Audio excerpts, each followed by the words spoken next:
At 6 years old, Prince Archie of Sussex was already wearing the weight of a crown he never asked for, and when whispers of his heritage turned to cruelty behind the gated walls of an elite California school, his father decided it was time to rewrite the rules of royalty. The morning light over Montecito was golden and soft, spilling through the arched windows of the secluded campus like something out of a picture book. Birds chirped in the olive trees lining the white stone paths, and Teslas purred to a stop outside the main gates, depositing children in designer backpacks and shoes that cost more than some people's rent. Inside the walls of Bellview Academy, the scent of lemon wax on polished oak floors mixed with the faint perfume of lavender from the surrounding gardens. Uniforms were crisp, voices cultured. Every child had a legacy behind their name.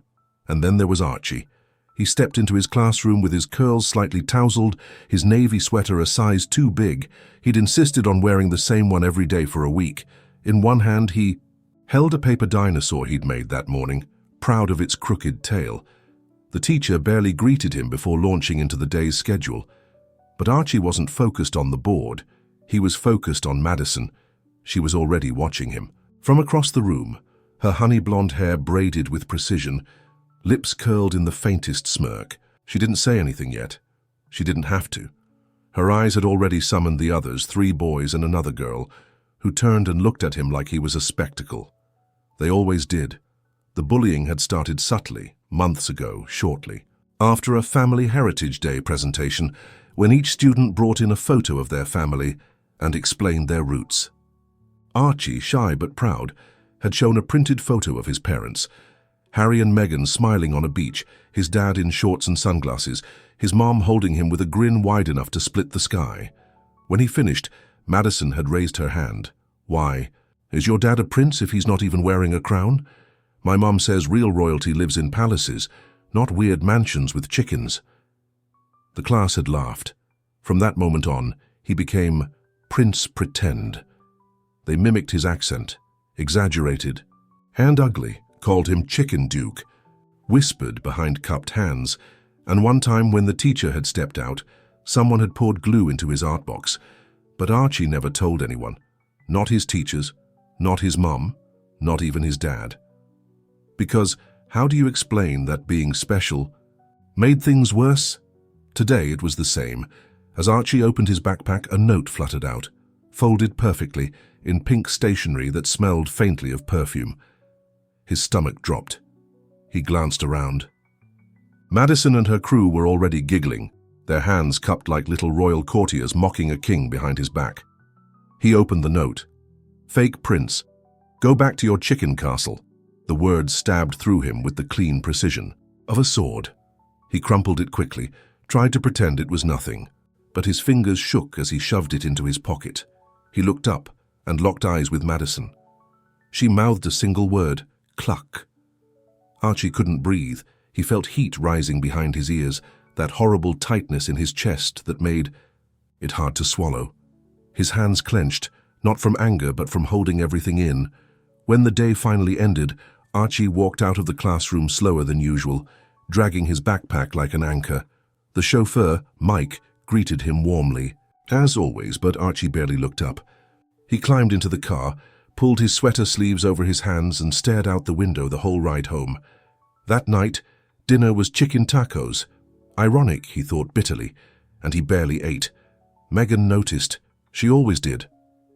But Archie just said he was tired. It wasn't until bedtime, when Harry came to tuck him in, that the dam finally cracked. Harry sat on the edge of the bed, brushing a hand gently over Archie's curls. "You were quiet tonight, mate. Everything all right at school?" Archie hesitated. His fingers gripped the edge of his blanket. "What if people don't like who you are?" he asked suddenly. Harry blinked, surprised. "What do you mean?" "Like, what if they laugh because you're different, and they never stop?" Harry's face changed. He didn't speak immediately. He looked at his son, the same eyes, the same stubborn chin, and something deep and old stirred in him. "Did someone say something to you?" Harry asked, his voice low but steady. Archie hesitated, and then in a whisper, "They call me fake. They say I'm not really a prince. They make chicken noises when I walk by. Madison said my family is weird. Harry's jaw tightened, but he kept his voice calm. Did you tell your teacher? Archie shook his head. They'd just be sneakier next time. Silence fell between them. Then Harry pulled his son close, kissed his forehead. I want you to know something, he said. When I was your age, people said awful things about my mum, about my family, about me. But the worst thing I ever did was let them make me feel small for it. Archie looked up at him.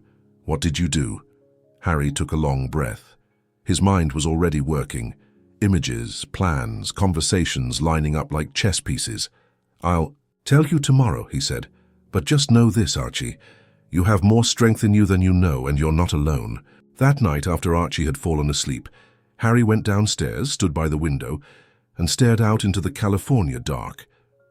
He thought about all the times he'd been hounded by tabloids, the way the palace had demanded silence, the way cruelty had worn down his mother. He wasn't going to let that cycle continue, but this time he wouldn't fight it with statements or quiet meetings. No, he'd fight it with visibility, with honesty, with power used the right way. He picked up his phone, dialed a contact, then another. He was no longer just a prince or a royal exile. He was a father, and tomorrow he'd start something the world couldn't ignore. But first, he'd have to test it on the very school that had let this happen. The dean. Next morning, the Montecito air smelled of eucalyptus and ocean breeze, but Harry felt none of its calm. He sat at the breakfast table, his espresso gone cold beside a half-read news article.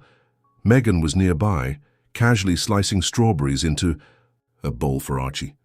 The morning felt ordinary, sunlight streaming in, toast popping, Archie humming to himself as he colored with a fresh pack of markers. But inside, Harry was pacing. He kept watching his son out of the corner of his eye. The way he hunched slightly when he heard the word school, the nervous glance at the clock as if counting down the minutes. He was trying to be brave. And Harry recognized the mask because he'd worn it himself as a child. He'd thought leaving the royal family meant shielding his kids from all this. But legacy had a long reach, and cruelty even longer. Harry pushed back from the table. Megan, can we talk? She looked up, instantly reading the urgency in his voice. She followed him into the study, closing the door softly behind them. He leaned against the mahogany desk, arms crossed, eyes locked on hers. He told me everything last night, he said. The bullying, Madison, the names, the glue in his art box, all of it. Megan's breath caught. Her face shifted from surprise to fury in a blink. They did what? She hissed, her voice low but sharp. Harry nodded. It's been going on for months, and he didn't tell anyone, not even us. Megan exhaled slowly, pressing her fingers to her temple. Why didn't the teachers say anything? Why didn't anyone see it? Because they weren't looking, Harry said. It's a culture. That school, those kids, they know how to keep it quiet. Archie knew that saying something wouldn't fix it, just like I used to know. He paused, then looked at her with a clarity that made her straighten. I want to go in. To the school? He shook his head. To the system. Megan blinked, cautious. What does that mean exactly? Harry's voice dropped, a slow, deliberate intensity taking hold. I want to film it, a documentary, not just Archie's story, but the reality behind these pristine school gates, the pressure, the legacy obsession, the way privilege masks cruelty, how these kids are handed power before they understand the weight of it. Megan studied him, eyes narrowed, heart already racing. You're talking about exposing them. I'm talking about holding them accountable, starting with Bellview. And Archie? Harry's jaw tensed. We don't show his face, we don't use his name, not unless he wants to, years from now. But we use the truth. We use our platform. We change the conversation.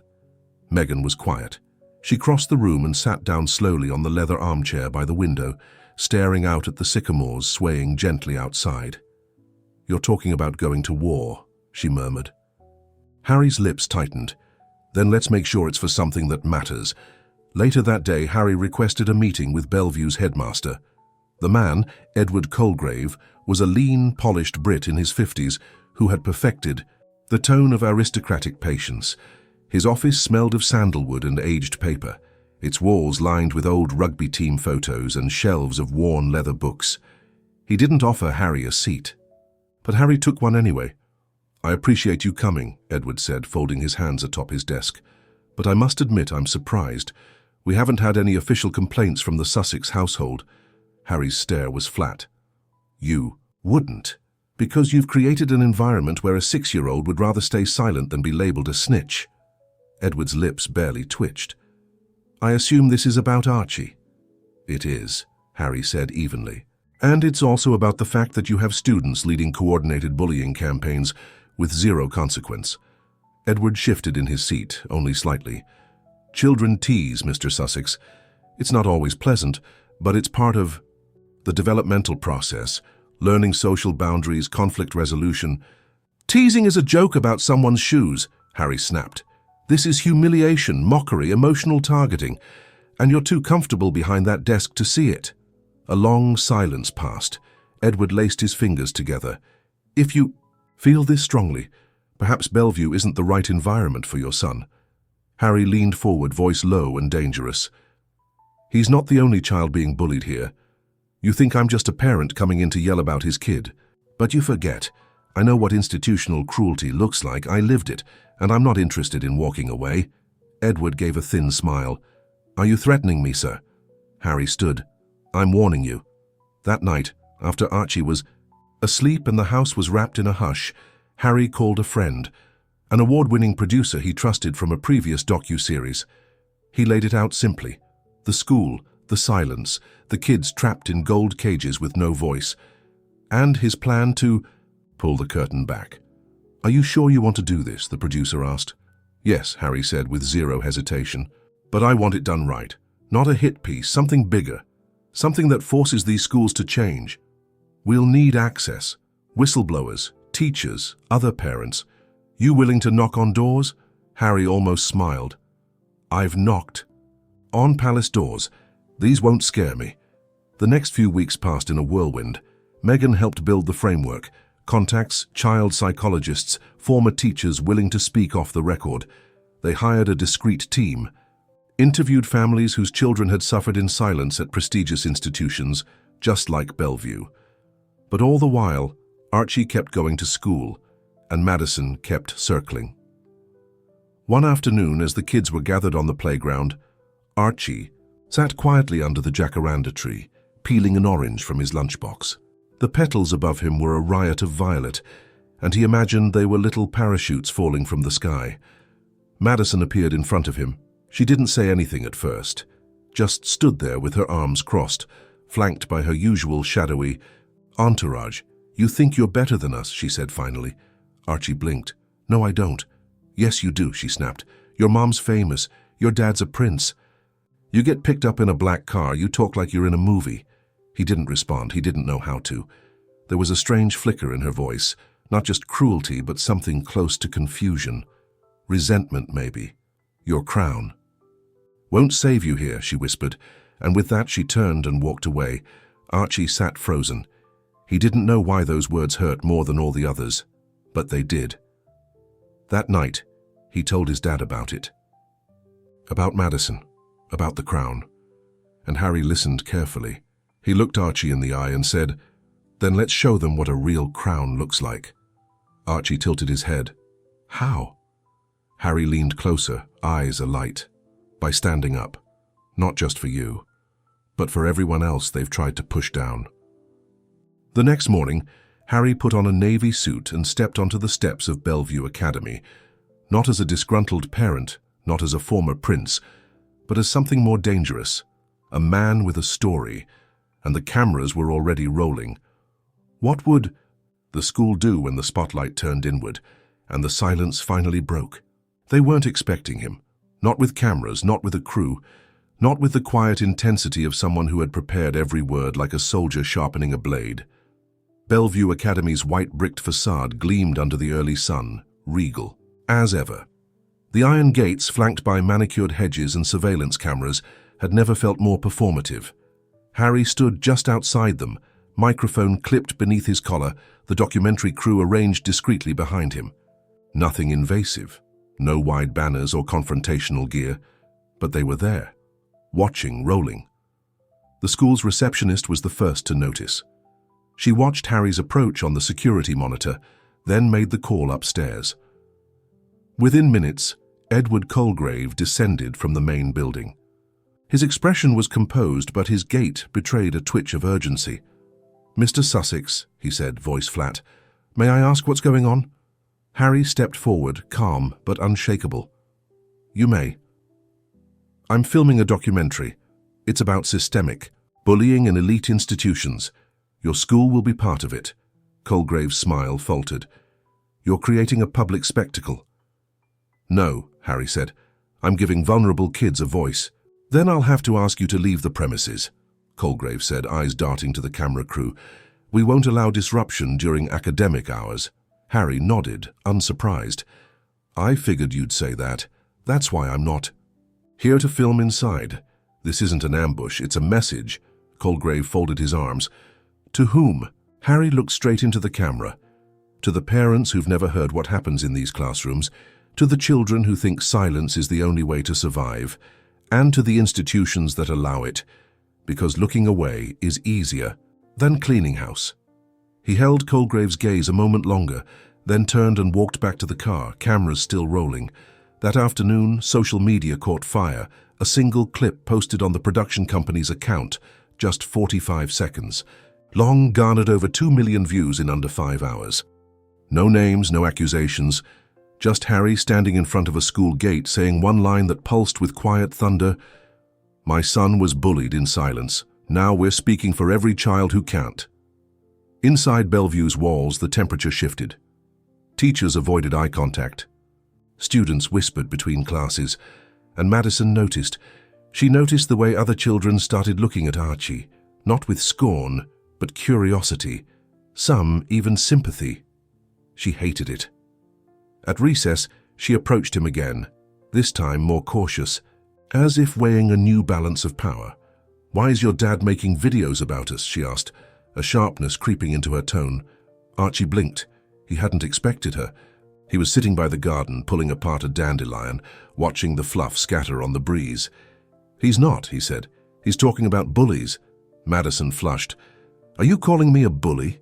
He looked up, his eyes steady, voice quiet. "Do you think you are?" She faltered. The question threw her. Her mouth opened, but no words came. She turned sharply and walked away.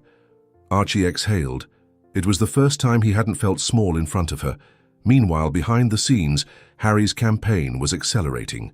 Meetings with former school administrators, anonymous letters from teachers, testimonies from teenagers now in therapy for years of trauma, endured under the guise of tough love or discipline.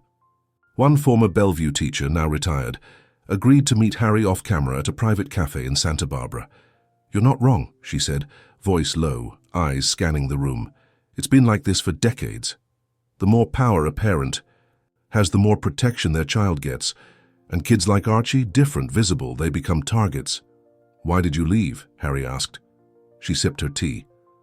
"I reported a boy being shoved daily in the locker room. Nothing changed. I left before I became part of the silence." Harry leaned in. "Would you be willing to go on record?" She hesitated, then nodded. "If it means something finally changes?" "Yes." At home, Archie was changing too.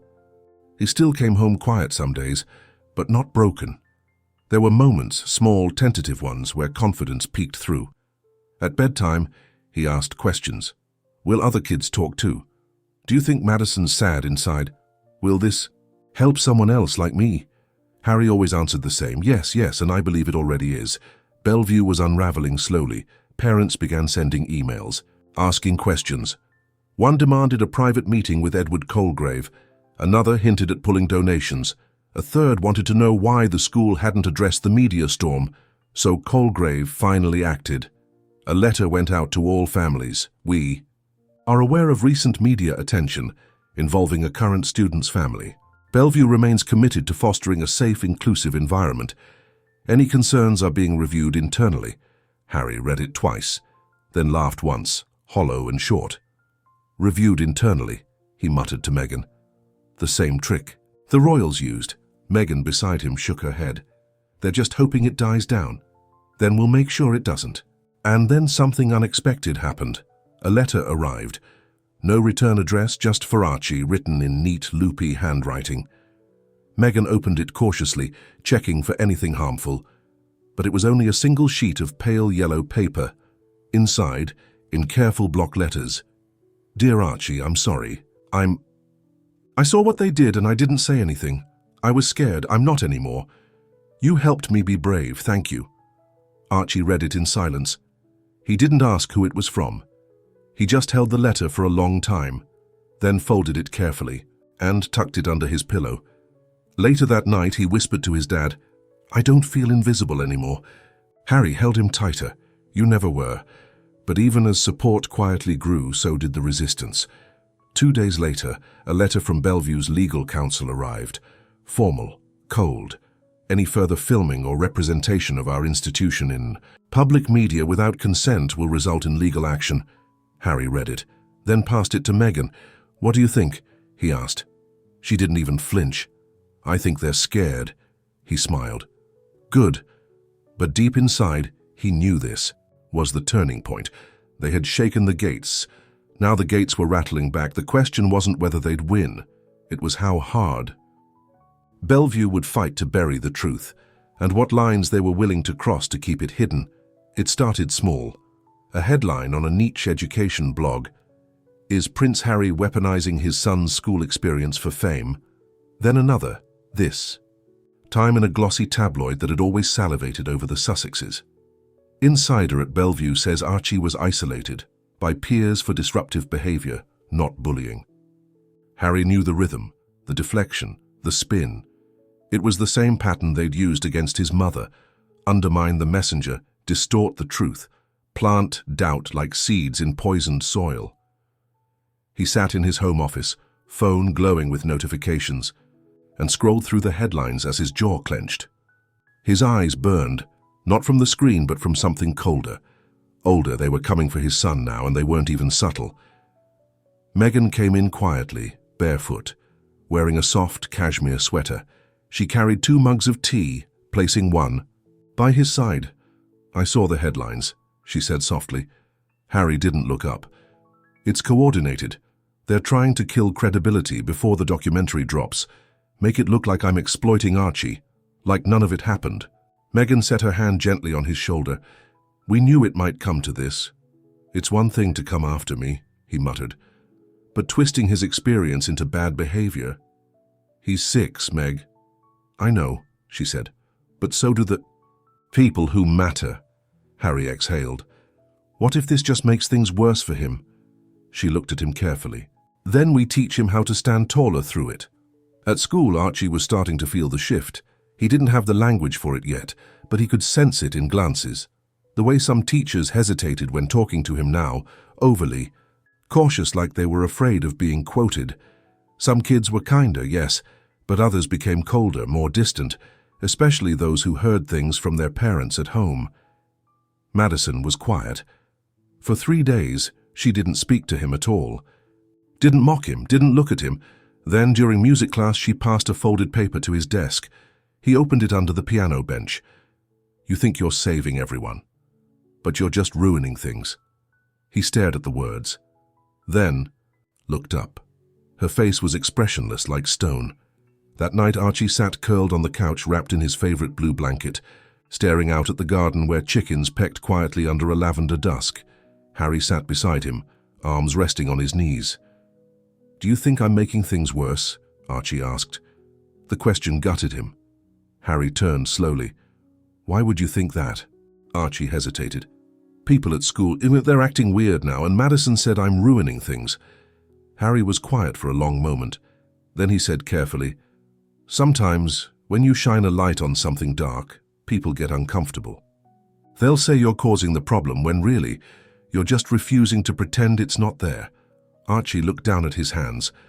"I just want everyone to be nice." "I know," Harry said softly. "Me too." The following morning, Harry's team received a leaked internal memo from Bellevue's Board of Governors. It was blunt. "Reputational risk due to Sussex family presence is escalating. Recommend reviewing Archie Mountbatten Windsor's continued enrollment if media pressure persists. They were preparing to expel him under the guise of protecting the community. Harry read it, his pulse thudding. Meghan sat across from him at the kitchen island, face calm but white-knuckled. "They want us to back down," she said. "No," Harry replied, voice steel. "They want to erase the evidence." The production team accelerated their timeline. The first trailer for the documentary was cut and ready. Just under 2 minutes, no faces, no names, just shadows, voices, tears, and Harry's narration at the end. Bullying in elite schools is rarely loud, it's polished, dismissed, hidden behind glass and gold. But when silence is a system, breaking it is an act of revolution. They released it quietly on a Tuesday morning. It exploded. Millions of views by noon. Celebrities reposting, pediatric therapists commenting, parents flooding Bellview's official channels with questions, complaints, concern. By Wednesday, the headmaster's office was swamped. Thursday morning, the expulsion email arrived. "Due to recent media attention and resulting disruptions, we regret to inform you that Archie Mountbatten Windsor's placement at Bellview Academy is being reviewed. Effective immediately, he is suspended from attendance pending a board decision." Harry read it once, then again. Then he laughed. Bitter, sharp. They've chosen war. He could have kept it quiet. Handled it behind the scenes, but instead he posted the letter, just a photo. No caption. The internet didn't need one. It took 10 minutes before the outrage began, and 2 hours before the media descended on Bellevue's front gates. That afternoon, as the sun dipped over the hills, Harry and Meghan sat down with Archie. They explained what had happened, why he wouldn't be going back, what it meant. Archie listened quiet, small fingers plucking at a string on his jumper. "Are they mad because I told the truth?" he asked. Harry looked at him. "No," he said. "They're scared because you did." Archie nodded slowly. "So what do we do now?" Harry leaned forward, touched his forehead gently to his son's. "We tell more truth." But in the shadows of Bellevue's boardrooms, another plan was forming. A parent, one with power, influence, and no interest in watching her own name dragged into a national spotlight, had a different idea.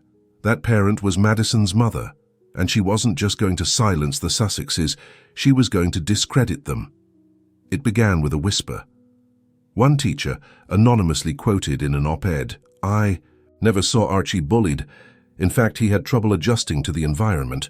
Then a video clip surfaced, Archie fidgeting in class, refusing to answer a question. The caption read, "Difficult or misunderstood. Inside the royal disruption of Bellview Academy." Harry saw it. His jaw tightened. Because now they weren't just rewriting the story. They were rewriting Archie. And he knew then, this wasn't just about bullying anymore. It was about character assassination, and he was done playing nice. Harry closed the laptop with a sharp click. The grainy video of Archie fidgeting in class still echoed in his ears, as if the speakers hadn't stopped even though the screen had gone black. His jaw was locked. A pulse throbbed near his temple. Across the kitchen island, Meghan stood still. A dish towel crumpled in her hands, eyes unreadable. "They're turning him into a problem," she said quietly. "Just like they tried to do to me, just like they did to your mum." Harry didn't reply right away. He walked to the window, staring out at the hills beyond their home, where the setting sun dipped gold behind the trees. A soft wind stirred the lavender bushes outside. It should have been peaceful, but he felt war in his chest. "He's 6, Harry whispered finally. "They're dragging him through the mud because I wouldn't shut up, because I told the truth. And now they're twisting everything." He turned. "We finish it, not just for him, for every family." "That's ever been scared into silence," Meghan nodded. "Then we go all the way." They called an emergency meeting with the documentary team. Harry was clear. "I want names protected. But I want the system exposed, not blurred, not softened. If there are receipts, we show them. If there are emails, we include them. This isn't about revenge. It's about truth." The team worked day and night. More families came forward. Our mother whose son had been locked in a supply closet by classmates as a joke. A teacher who had warned the school board about escalating cliques only to be transferred quietly. Each story different, but threaded together by the same rotten cord. Money over accountability, prestige over protection. Meanwhile, Megan coordinated a roundtable interview. Not with media, with parents, a live stream. They held it at home, in their garden, under twinkling string lights. No frills, just truth. 10 parents sat in a circle, some faces visible, some obscured. They told their stories. Some broke down. Some didn't make it 5 sentences before they had to pause. But they all spoke, and they all echoed the same sentiment. We were afraid to speak, but watching you made us feel less alone. Harry sat at the edge of the circle, silent for most of it, but when he finally spoke, the entire live stream leaned forward. "We were never trying to burn Bellevue down," he said. "But when an institution protects bullies over children, then it's already burning from the inside." And then came the final blow. An anonymous staff member leaked a chain of internal emails between the school board and Madison's mother, one of Bellevue's top donors. "The Sussex child is becoming a liability." One read, "Madison's family is understandably concerned about reputational fallout. Do not allow this to escalate. Explore removal options." The internet erupted. By the next morning, Bellevue's social media pages were locked. By evening, the headmaster had stepped down. By week's end, 3 board members had resigned. But for Harry, the most important moment came in private. He sat with Archie on their garden bench. The twilight was thick with birdsong and the rustle of wind in the olive trees. Archie held a worn plush dinosaur in one hand and a folded note in the other, the same anonymous apology letter from weeks ago. "Do I have to go back to school soon?" he asked. Harry smiled gently. "Not that school. No." Archie leaned his head against his father's arm. "Do the other kids still get bullied?" Harry hesitated. "Some do, but fewer now, because people are watching." Archie was quiet for a moment, then nodded, satisfied. "Good." Bellevue issued a formal apology, not just to the Sussexes, but to every family whose concerns had been ignored. A new interim headmistress was installed. Diversity and empathy training was mandated for all staff. Anonymous reporting systems were implemented. Madison's family quietly withdrew from the school. The documentary aired a month later. Behind the Gates, The Price of Silence. It was powerful, stark, unflinching, but never cruel. The response was seismic. Schools around the country initiated internal reviews. Parents began asking questions, real ones. Other former students from schools just like Bellevue shared their stories. The ripple effect was undeniable, and in the quiet moments Harry knew it had all mattered, because they had taken something ugly and forced it into the light. A few weeks after the premiere, Archie received another letter, this time signed. It was from a boy named Leo who had been in his class but never said much. The letter was written in pencil, smudged in places but clear. "Dear Archie, I saw what happened, and I didn't do anything. I was scared of Madison too, but I watched the video with my mum and now I know better. I want to be braver, like you." Archie smiled as he read it, then ran to find his father. "Can we write him back?" he asked. Harry looked down at his son, and for the first time in weeks he felt peace rise in his chest like breath after being held too long. "Yes," he said. "Let's write him back." A new school awaited in the fall, smaller, kinder, with a head teacher who greeted every child by name and bent down to tie loose shoelaces without a trace of condescension. On Archie's first day, as he stood in the doorway of his classroom, he looked up at his parents. Megan adjusted his collar. Harry knelt beside him, a hand on his shoulder. "You nervous?" he asked. Archie thought for a second. "Not really." Harry grinned. "Why not?" "Because if something bad happens," Archie said, "I know I can tell someone. And if no one listens," he looked at both of them, "I know how to speak louder." They watched him walk in, a little boy with a lion's courage, and behind him, a story that had changed everything.